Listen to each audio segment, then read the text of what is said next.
Market अपन चुनाव में आप सभी का स्वागत है। मैं हूं सुमित। हफ्ते का आखिरी कारोबारी सत्र और भारतीय बाजारों में आज जोरदार तेजी रही। रिकॉर्ड नए लेवल्स बनते हुए दिखाई पड़े। निफ्टी बैंक करीब 1% के उछाल के साथ बंद होता हुआ दिखाई पड़ा। Mid cap index, small cap index first half में बहुत स्ट्रांग थे। सेकंड हाफ में थोड़ी सी बिकवाली आई हायर लेवल से, लेकिन फिर भी एडवांस डिक्लाइन तेजी के साथ ही रहा इंडेक्स में। 1400 या 1600 शेयर तेजी में रहे, 1300 शेयरों में बिकवाली थी। एक समय में 2100 शेयर थे जो कि तेजी में थे, लेकिन एक सेल ऑफ लास्ट आवर के अंदर आता हुआ दिखाई पड़ा। फिर भी इंडिसीज मिड कैप 474 475 अंक बढ़कर बंद हुआ। बढ़िया तेजी वहाँ पर थी। ऑटो के सेल्स के नंबर थे तो अलग अलग सेल्स के नंबर आते हुए दिखाई पड़े। न्यूज़ फ्लोज ड्रिवन चल रहा है कामकाज, तो न्यूज़ फ्लोज में आपको दिखाई पड़ेगा JSW ग्रुप, जहाँ पे न्यूज़ फ्लोज आया। अल्ट्राटेक सीमेंट की डील केशोराम इंडस्ट्री के साथ आते दिखाई पड़ी। केशोराम अपर सर्किट, अल्ट्राटेक में भी वैसे भी लगातार खरीदारी चली रही थी। आज स्टार बना ITC, बड़े समय बाद वहाँ पे खरीदारी आई। सेलेक्टिव अदानी समूह के शेयर जो कि तेज़ी में कामकाज कर रहे थे। टाटा टेक कल की लिस्टिंग आज 7% नीचे। फ्लेयर पेन अच्छी लिस्टिंग हुई, लेकिन फिर लोअर सर्किट 10% का।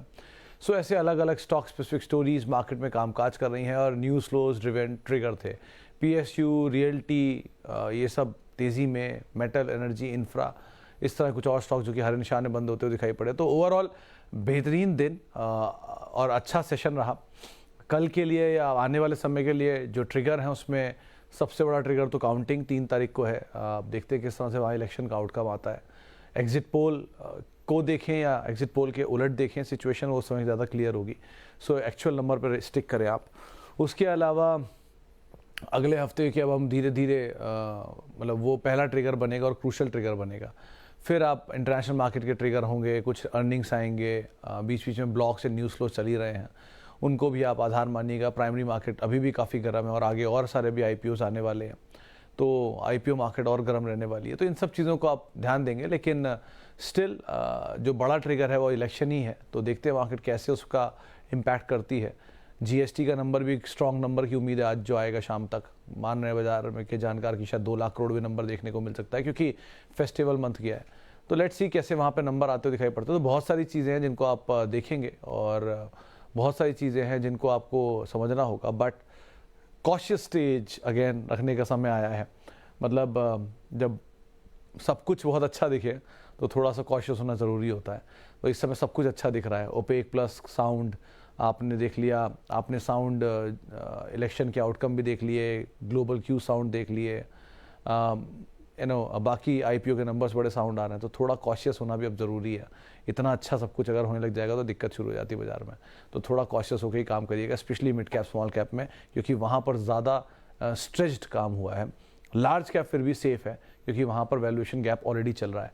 तो आप ऐसा समझिए कि पिछली बार की तेज़ी जब आई थी 15 सितंबर को, और उसके बाद अब 15 सितंबर के बाद निफ्टी ने नया हाई बनाया। तो इस ड्यूरेशन में निफ्टी के 15 से लेकर आज तक की ड्यूरेशन यानी 2.5 महीने में स्मॉल कैप चला है 9%, मिड कैप चला है 5% और लार्ज कैप 0। सो हो सकता है कि ये जो गैप है ये कुछ समय में मिलता हुआ दिखाई पड़े, इसलिए आप लार्ज कैप पर फोकस कर सकते हैं। चलिए अब सवाल जवाब का सिलसिला शुरू कर लेते हैं और बातचीत कर लेते हैं कुछ सवालों को लेकर भी। पहला सवाल शिवम मिश्रा साहब का सवाल क्या है? आयरेडा के @CMP for next 5 year view. तो दो सर, इसका फेयर वैल्यू कहीं 75 से 100 रुपये तक हो सकता है मैक्स। अब आपको 5 साल में अचीव होता हुआ दिखाई पड़े या अभी, ये कहना मुश्किल है। लेकिन एक चीज़ आप ध्यान रखना, बहुत लॉजिकल है ये। 32 रुपये की चीज़ 50 पे लिस्ट होती है, 60 पे क्लोज होती है, अगले दिन 70 दिखा देती है। सो 32 की चीज़ 70 ऑलरेडी पहुंची हुई है और अब आप 70 पे उसको एंटर करने के लिए सोच रहे हो, तो वो चलेगा। यहाँ से डिनाई इसका नहीं है, लेकिन जो स्कोप है चलने का वो थोड़ा कम हो जाता है। तो इंस्टेड कोई बड़े फॉल मिलेंगे तब उनका इस्तेमाल कर लेना। और फिर वही बात कि नया IPO आपको ज़्यादा पसंद आ रहा है, लिस्टेड कंपनियां नीचे मिल रही हैं उनको पसंद नहीं आ रहा, तो ये लॉजिक ठीक नहीं है। तो पहले यही नहीं है कि पुरानी कंपनियों को पहले प्रेफरेंस दिए जो कि अपने नंबर, अपना मेटल, नोटबंदी, इलेक्शन, कोविड, इन सब में प्रूफ कर चुकी हैं। ये तो अभी नए हैं, इनको तो अभी बहुत कुछ प्रूफ करना बाकी है विद टाइम, चाहे कितनी अच्छी कंपनी क्यों ना हो। अच्छी तो TCS भी है, अच्छी तो रिलायंस भी है, अच्छी तो SBI भी है। आज नहीं चल रहा है आपके हिसाब से, लेकिन उन्होंने अपना मेटल प्रूफ किया है। सो विद टाइम इसको भी प्रूफ करने दीजिए, नीचे मिल जाएगा तब ले लीजिए, ऐसी कोई जल्दी थोड़ी ना है, कहीं भागा नहीं जा रहा। JSW infra and Aarti industries. JSW infra में सिंह साहब आज ही एक चीज़ में पढ़ रहा था कि अभी भी Aarti Industries you can go for 1, पहली चीज़ उसको क्लियर कर लीजिए। वो कंपनी ऑलरेडी बहुत डिस्काउंट हो चुका है और कुछ बड़े ऑर्डर की अपडेट भी है यहाँ पे, शायद आ सकता है गोइंग फॉरवर्ड। अब रही बात JSW इंफ्रा की, तो JSW इंफ्रा में एक हैंगओवर रहेगा क्योंकि प्रमोटर होल्डिंग 75% से ऊपर है। मैंने आज ही ट्वीट किया, आप पढ़ लेना वहाँ पर कितनी % होल्डिंग है। सो प्रमोटर होल्डिंग ज़्यादा होने का इम्पैक्ट क्या होता है कि ये ओवरहैंग हमेशा बना रहेगा कि प्रमोटर होल्डिंग ज़्यादा है तो जब तक वो 75% के नीचे नहीं आएगा। एग्जाम्पल है EMIL में भी ऐसी था, प्रमोटर होल्डिंग ज़्यादा थी, वो ओवरहैंग था। जैसे ही वो ओवरहैंग खत्म हुआ शेयर चलना शुरू हो गया। अदानी विल्मर में अभी भी वो ओवरहैंग है। सो जहाँ पर ये ओवरहैंग रहेगा तब तक मान्यवर में था 1177 पे ब्लॉक हुआ और उसके बाद से शेयर चल रहा, आज ऊपर ही बंद हुआ है। सो लाइकवाइज ये ओवरहैंग रहता है क्योंकि हमेशा ये रिस्क है कि जैसी शेयर चलेगा कोई ब्लॉक आ जाएगा। सो जैसे ही वो ब्लॉक खत्म हो जाए फिर आप एक बार को देख सकते हो, लेकिन अभी के लिए तब तक शायद 2-3 क्वार्टर के नंबर भी आ जाएंगे। तो अभी के लिए उस ओवरहैंग का वेट करिए। जिस दिन ब्लॉक मिले, नीचे के भाव पर होगा ब्लॉक, वो ब्लॉक आएगा क्योंकि 3 साल के अंदर 75% होल्डिंग लानी होती कंपलसरी। सो जैसी वो होल्डिंग आएगा वो ब्लॉक, तब आप एंटर कर लो, ज़्यादा सेफ साउंड आपके लिए। ओके, आगे बढ़ते हैं। और हाय सर, मैंने TCS लिया है दैट 2960, लेकिन बहुत कम शेयर लिए हैं, सोचा था नीचे आएगा और ऐड करूंगा, लेकिन उसके बाद से ऊपर चल रहा है। And same with Asian paint. तो उपाध्याय साहब, अगर आप ये दोनों नहीं ले पाए हो तो अब HDFC बैंक ले लो, या अब आप एशियन पेंट ले लो, UPL ले लो। इस तरह की कंपनियां भी हैं जो आपको नीचे मिल रही हैं। और अगर आपको लगता है कि नहीं आप TCS ही लेना चाहते हो और आपका होराइजन और लॉन्गर ड्यूरेशन ऑफ टाइम है, तो आप यहाँ पर भी ले सकते हो, कंसीडरिंग कि TCS खुद अपनी वैल्यू 2 बार बायबैक में रख चुका है, 4500 रुपये और 4100 रुपये। तो अगर वो अपनी बायबैक में वैल्यू ये रख रहा है तो आप ये अंदाज़ा लगा सकते हो कि आपको एटलीस्ट अपने हिसाब से उनकी वैल्यू पता ही है कि वो क्या वैल्यू मान के चल रहे हैं। So it's a good price to enter even. और अगर आप चाह रहे हो तो आप टेंडर करके कुछ शेयर वापस नीचे ले लो और बायबैक में, ये भी एक तरीका हो सकता है, बट इसमें बहुत ज़्यादा जाएगा नहीं अगर आप HNI कैटेगरी में आ रहे हो तो। सो ऑप्शंस बहुत सारे हैं, आप ऑप्ट कर लो, बट दोनों कंपनियों में के चुनाव में कोई ख़राबी नहीं है। आप आराम से अपनी एग्जिस्टिंग पोजीशन में बने भी रह सकते हो थ्रू आउट लाइफ, इसमें भी कोई दिक्कत नहीं है। Reliance is currently trading at 23p. Is it high or low? Which level is to double my SIP? Sir distress जब हो तब उसका SIP डबल करें। और रिलायंस के केस में आप SIP एडजस्ट नहीं कर सकते, PE एडजस्ट नहीं कर सकते क्योंकि रिसेंटली उन्होंने अपनी कंपनी को डीमर्ज किया है। सो डीमर्जर के बाद कितनी अर्निंग निकली वहाँ से, कितना EPS डाउनग्रेड हुआ, मतलब EPS एडजस्ट हुआ, ये अभी कुछ कह नहीं सकते हैं। सो FY24 की जो EPS आएगी उससे एक बार को निकालना ज़्यादा बेटर होगा PE, लेकिन मतलब वो रीजनेबल नंबर आपको दे देगा। मौजूदा भाव में तो ये चीज़ एप्लीकेबल हो चुकी है। आप खुद ही इमेजिन करिए, 2900 रुपये पर रिलायंस ने अपनी एक आर्म को डीमर्ज कर दिया और डीमर्ज करने के बाद EPS उस समय भी उतना ही था, आज भी उतना ही दिख रहा है ऑन सॉफ्टवेयर्स, एग्री। बुक्स में अभी चेंज होगा, आएगा नया जो कंपनी डालेगी क्वार्टर बाय क्वार्टर। सो अगर कुछ भी अर्निंग है, मुझे नहीं पता कितनी अर्निंग है, कुछ भी अर्निंग है, मान लीजिए XYZ, वो अर्निंग जो भी हटी होगी उसकी बुक्स में से, उसके बाद एक नई अर्निंग EPS आ जाएगी। बहुत अंतर शायद ना भी है कि अभी तक कोई प्रॉफिट आता नहीं है जियो का, लेकिन अगर कुछ भी अर्निंग हटी हुई होगी तो उसका एडजस्टमेंट PE पे होगा। अब रही बात रिलायंस के लिए फेयर PE, 19 का multiple is the best multiple what I think, 17 से 19 के बीच में कहीं मिल जाए तो। लेकिन 23 पे भी इसमें कोई बुराई नहीं होती। रिलायंस बहुत रुक के चलने वाला शेयर है, ऐसे नहीं चलता कि एक तरफा चलता ही चला जाएगा। एक दिन जागता और जाग जाता, उसके बाद कुछ दिनों के लिए फिर सो जाता है, तो कई सालों के लिए फिर सो जाता है। ऐसे करके चलता है ये शेयर, जो इसके पुराने कुछ पैटर्न है। बाकी मतलब अगर आप किसी छोटे पेनी कैप में रिस्क लेने के लिए तैयार हो तो रिलायंस में रिस्क लेना ज़्यादा औचित्य दिखाता है मुझे एटलीस्ट। डिस्क्लेमर अगेन, ये चैनल का प्रभुत्व प्रबंधन रिलायंस करता है। GR इन्फ्रेंड SBI बैंक में फ्रेश एंट्री ले सकते हैं क्या? सर GI से बेटर तो मोहन जी आप एक बार को ITD सीमेंटेशन देख सकते हो अगर आप इंफ्रा में देख रहे हो। लेकिन अगेन इंफ्रा कोई भी स्टॉक उठाओगे तो वो मिड टर्म के लिए उठाना, कोई मोमेंटम के लिए उठाना, कोई उसमें वो मत सोचना कि वो बहुत बड़े टर्न अराउंड कर देगा। मतलब एक रिस्की बेट अगर आप लेना चाह रहे हो तो HCC एक बार को रिस्की बेट हो सकता है। मुझे ऐसा लगता है कि उसमें अभी भी स्टोरी जूस बाकी है। 19 से 30 चला गया लेकिन फिर भी उसमें जूस है अभी। लेकिन अगेन वो बहुत रिस्की बेट है, तो आपके लिए 23 एक स्टॉप लॉस होगा उसमें बहुत स्ट्रॉन्ग, तभी एंटर करना। लेकिन वो मोमेंटम है, लॉन्ग टर्म होल्डिंग नहीं है। लॉन्ग टर्म होल्डिंग कभी इंफ्रा में अगर लेनी हो तो सिर्फ L&T is the only stock जिसके ऊपर आप बेट कर सकते हो लंबी अवधि के लिए। SBI आपका लॉन्ग टर्म के लिए अच्छा बेट है, एंटर कर सकते हो यहाँ पर भी और एक्यूमुलेट भी कर सकते हो विद टाइम। थोड़ा समय ले लेगा चलने में लेकिन चल सकता है वो। I have 6 share of Tata Elxsi with 19% profit. यहाँ से प्रॉफिट ट्रेल करना सही रहेगा मेरे ख्याल से। अरुण से आप होल्ड कर सकते हैं क्योंकि बहुत बड़ी क्वांटिटी नहीं है ये। 6 शेयरों को आप होल्ड करिए, कहीं आपके भाव से नीचे मिल जाए आपको तो आप फर्दर ऐड भी कर सकते हैं। एक बहुत इंटरेस्टिंग नोट मैंने पढ़ा था, टाटा एलेक्सी का आईपीओ क्यों आया, टाटा टेक का आईपीओ क्यों आया अगर वो कैश रिच थी तो। वो आईपीओ, वो नोट मैंने पढ़ा है, बहुत बड़ा डिस्कशन भी है उसके ऊपर, लेकिन करूँगा तो बहुत टाइम खा जाऊँगा, इसलिए मैं उसको अभी अवॉइड करता हूँ। Which one is best for fresh entry, Tata communication, Patanjali, Raymond? Quick में सर रेमंड तो नहीं, Tata communication for long term, Patanjali for medium to short term. अगर आप चाह रहे हो तो पतंजलि आपको मीडियम टू शॉर्ट टर्म में मोमेंटम दे सकता है, 1800 से 2000 रुपये तक मिल जाए आप निकल सकते हैं। लेकिन लॉन्ग टर्म के लिए हाँ, टाटा एलेक्सी के लिए टाटा कम्युनिकेशन आपके लिए बेटर बेट है, उसको आप बेट कर सकते हो। रेमंड इसलिए नहीं कि वहाँ डिस्प्यूट है कुछ फैमिली में, रेमंड इसलिए क्योंकि वो शॉर्ट शेयर बहुत चला हुआ है, तो इसलिए एक बार को उसको आप अवॉइड भी कर सकते हो। उसके नए ग्रोथ ट्रिगर क्या है, आईपीओ नहीं आ रहा, डेट रीपेमेंट हो चुका, डिमांड आ चुकी है, रियल एस्टेट प्रोजेक्ट अच्छे कर रहे हैं, जेके फाइल्स आईपीओ ला सकता है, सारी बातें बाजार को पता है। सो नया क्या है इसलिए कहना मुश्किल है, बट ये क्योंकि ओवर सोल्ड है तो मोमेंटम यहाँ भी मिल सकता है, लेकिन पतंजलि ज़्यादा बेटर बेट है मोमेंटम के लिए।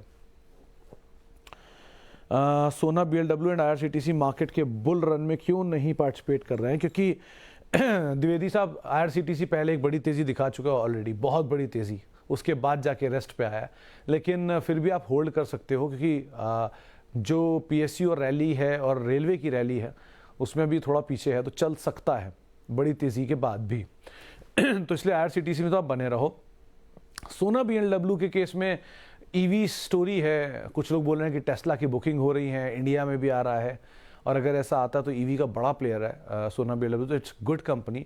ऑटो इंडेक्स अपने नए रिकॉर्ड स्तरों पर पहुंच गया है, सबकी मार्केट का 50,000 करोड़ के ऊपर है, सिवाय एमआरएफ एंड सोना बीएलडब्ल्यू के।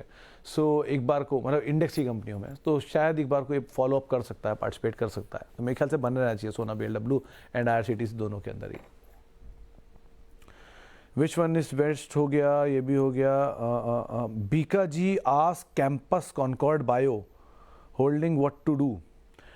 तो बीका जी और आस्क दोनों के अंदर 75% से ऊपर की प्रोमोटर होल्डिंग है, यहाँ पर भी आएगा कोई ना कोई ब्लॉक, आज नहीं तो कल, तो इसलिए आप इसको ध्यान रखना। आस्क फिर भी बहुत अच्छी कंपनी है, कहीं ब्लॉक में नीचे मिल जाए तो आप आराम से ऐड कर सकते हो, आपके पास है तो आप बने भी रह सकते हो। कैश की अच्छी कंपनी है, कैश रिच कंपनी है बेसिकली। कैंपस में रिस्क अब है नहीं क्योंकि बहुत टूट चुका है ऑलरेडी, तो अगर कहीं आपको नीचे मिल रहा है तो आप आराम से ऐड करो। कॉनकॉर्ड बायो को मैं ट्रैक नहीं करता, उसके लिए माफ़ी चाहूँगा। बालाजी अमाइन में क्या करें, किस में? अच्छा, इन्वेस्टमेंट ग्रेड, इंडी ग्रिड में।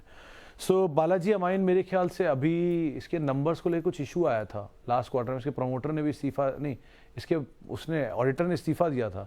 एक बार इसके बारे में पढ़ लेना सर शाह साहब, मैं मतलब आप सिर्फ गूगल कर लेना बालाजी अमाइन के ऊपर, तो 2-3 चीज़ें आपको मिल जाएंगी इससे गूगल में, क्योंकि इसके केस में कुछ नंबर्स को लेकर इशू है। इनके नंबर्स लास्ट क्वार्टर ख़राब भी आए थे और इनके प्रमोटर्स या इनके ऑडिटर्स ने इस्तीफा दिया था, कुछ डायरेक्टर्स एक साथ इस्तीफा देके चले गए थे, कुछ बड़ा इवेंट हुआ है, तो इसलिए एक बार को भी रुक जाओ। अगर आपने पोजीशन लेना चाह रहे हो तो ले रखिए, तो फिर कुछ खरीद सकते बने रहो, लेकिन वेट और वो पढ़ लेना वो आर्टिकल क्या है, मैं वही मिस कर रहा हूँ इतनी सारी चीज़ों में, लेकिन वो चीज़ इंपॉर्टेंट है इस कंपनी के लिए, तो उसको पढ़ के ही आपको कॉल लेना। ओके, कुछ और सवाल जो यूट्यूब के ज़रिए मेरी टीम भेज रही है, ज़रा वो भी देख लूँ। हाँ, ओके, शिवांग द्विवेदी साहब, सर जी ये सब कैसी कंपनियां हैं 1 साल के निवेश के लिए? अमर राजा बैटरी, आईडीएफसी फर्स्ट, उसके अलावा आइडिया राइट्स, इंडोरेंस टेक, और ये अदानी के समूह से कोई पोर्ट, ग्रीन एनर्जी इंटरप्राइज।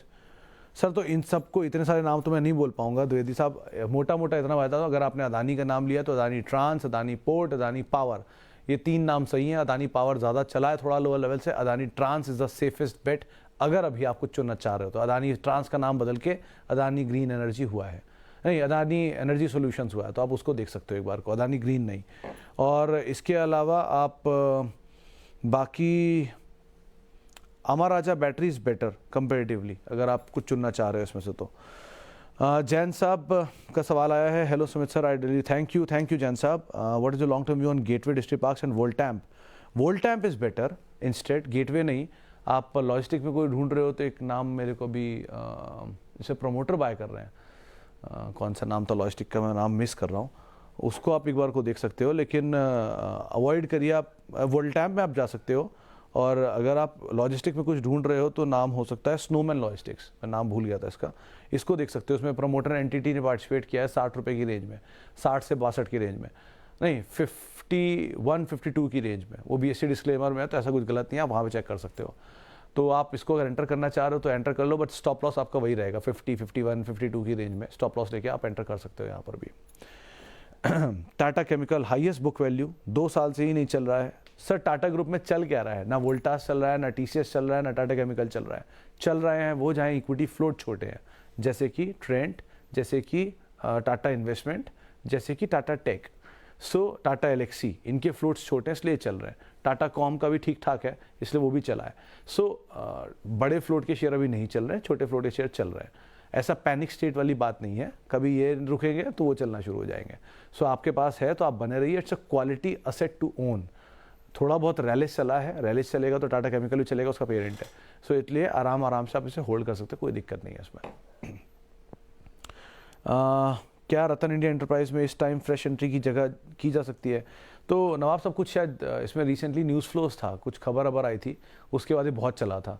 दो ये कंपनी वही है, इंडिया बुल्स ग्रुप की कंपनी है, इंडिया बुल्स ग्रुप के साथ सेपरेट हुए हैं 2 पार्टनर, उनके बीच की कंपनी है। आयल तो इससे कि अगर आप एंटर कर रहे हो तो मोमेंटम को राइड करना और स्टॉप लॉस बहुत स्ट्रिक्टली लेके चलना। ये आमतौर पर बहुत बुरी तरह फंसाता है जब फंसाता है तो। अगर आप इतनी कैपेबिलिटी है और इतना क्विक डिसीजन ले सकते हो निकलने और घुसने का, तब आप एक बार को एंटर करना, वरना अवॉइड करना। Can I review your portfolio? 8 stock हैं सर। अगर आपको 24% प्रॉफिट आ रहा है और आपके पोर्टफोलियो में जितना मैं देख पा रहा हूँ सारे क्वालिटी नेम है, तो आप कोई भी शेयर को बेचिए मत। विद टाइम अपनी कैपिटल बस फ्री कर लीजिए, यही एक मेरी इल्तिजा है आपसे। बाकी आप जो मर्जी करिए अपने पोर्टफोलियो के, आपके सारे नाम बढ़िया लग रहे हैं मुझे, जहाँ तक मतलब टाटा और 2-3 तो उल्टे अच्छे लग रहे हैं। L&T इन्फोटेक माइंडट्री नीचे ऐड कर लिए, ट्यूब ऐड कर लिए, दीपक नाइट्राइड ऐड कर लीजिए, पॉलीकैब होल्ड करिए, चोलामंडलम इन्वेस्ट नीचे है तो ऐड कर लीजिए। तो ये सब अच्छे नाम है, लेकिन और क्वालिटी है तो थोड़ा कहीं नीचे मिलता जाए तो आप फर्दर ऐड भी कर सकते हैं। बट जहां ऊपर हो आप थोड़ा कैपिटल निकालते रहिएगा। फ्री के शेयर जितने ज़्यादा से ज़्यादा होल्ड कर पाए उतने ज़्यादा से ज़्यादा होल्ड करिए, और जितने लंबे समय के लिए होल्ड कर पाए उतने लंबे समय के लिए होल्ड करिए, वो ज़्यादा अच्छा है। Dixon and Tata power super hit call hold करिए सर। डिक्सन में तो एटलीस्ट खान साहब आप होल्ड कर सकते हैं, टाटा पावर भी होल्ड करिएगा। IOL पर बने रहिए, सोफा की वैल्यू अच्छी है इसमें, बट मोमेंटम को राइड करिएगा इसमें। लंबी अवधि के लिए best is Dixon among the 3, उनको आप होल्ड कर सकते हैं। अभी नई कैपेसिटी भी लगा रहे हैं। अदानी पावर सर, रिसेंट जो एक स्टॉप लॉस जो लो था 280 के आसपास शायद लो था, उसको एक स्टॉप लॉस के तौर पे इस्तेमाल करिए और अपनी पोजीशन में बने रहिए, ज़्यादा बेटर है। Monday might be you will see some good action और you will see a big shot into it, तो आप ध्यान रखना उसका। कुछ भी वॉलेटाइल होगा मंडे को, ये ग्रुप पूरा, उस लिहाज से आप नज़र रखिएगा। अदानी विल्मर लिया है 451 भाव पे 100 share, and Adani energy solution लिया है 952 रुपये के भाव पे 85 शेयर। दोनों ही पीक पे लिए हुए हैं सर केसरी साहब, और आपने दोनों के लोस देख लिए हैं, तो अभी तो आप दोनों बने रहो। नीचे आप अदानी एनर्जी सॉल्यूशंस को ऐड कर सकते हो, एवरेज कर सकते हो, लेकिन विल्मर में फिलहाल आप बने रहना ज़्यादा बेटर है, क्योंकि नंबर एक बार देखने होगा, प्लस वहाँ ब्लॉक डील होनी ही होनी है, तो कभी ना कभी आएगी वो ब्लॉक या हिस्सा बिकेगा, तो वो हिस्सा जब तक बिकेगा नहीं थोड़ी क्लैरिटी मिलेगी नहीं। एनर्जी सोल्यूशन सिचुएशन थोड़ी क्लियर है यहाँ पर। चलिए फिलहाल इतने सवालों को शामिल करूँगा, माफ़ी उन सभी लोगों से जिनसे बातचीत नहीं हो पाई, और बहुत बहुत शुक्रिया उन सभी लोगों का जिन्होंने सवाल पूछा। आपसे मुलाकात होगी अब सोमवार को। आप मेरे साथ जुड़ सकते हैं @सुमित रिसर्च, मेरा ट्विटर हैंडल है, और किसी भी निवेश से पहले अपने वित्तीय सलाहकार की राय ज़रूर ले लें। नमस्कार।